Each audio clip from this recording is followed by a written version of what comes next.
एवं सेई दुर्घटना पाई चोरा बालीघाट ही दायी।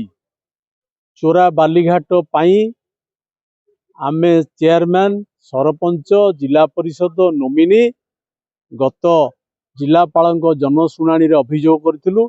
तहसिलदार ठारू आरंभ करी एसडीपीओ आईआईसी एवं एडीएम थिले अभियोग करूँ। सार पिपिली रे 22 टी घाट चलुची आड़ी एडीएम कही तुरंत कार्यानुष्ठान नवापाई मासे बोधे हो गला कौन कार्यानुष्ठान नेले नहीं।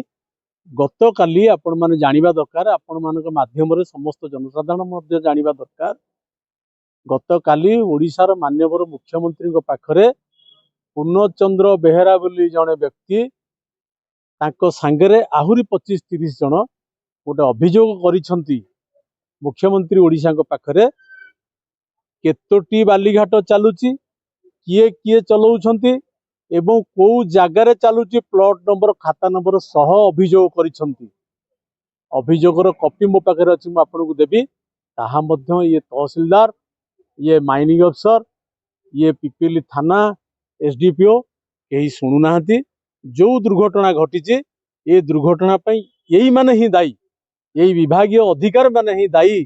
तार क्षतिपूर्ण यही मानक ठारू आदाय करने आवश्यकता रही।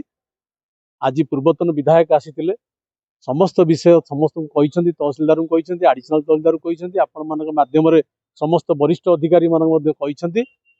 जदि कार्यानुष्ठान न हुए आगामी दिन में बड़ धरण आंदोलन करा बाध्य होकर आम राजरास्ता को ओह्लैबू।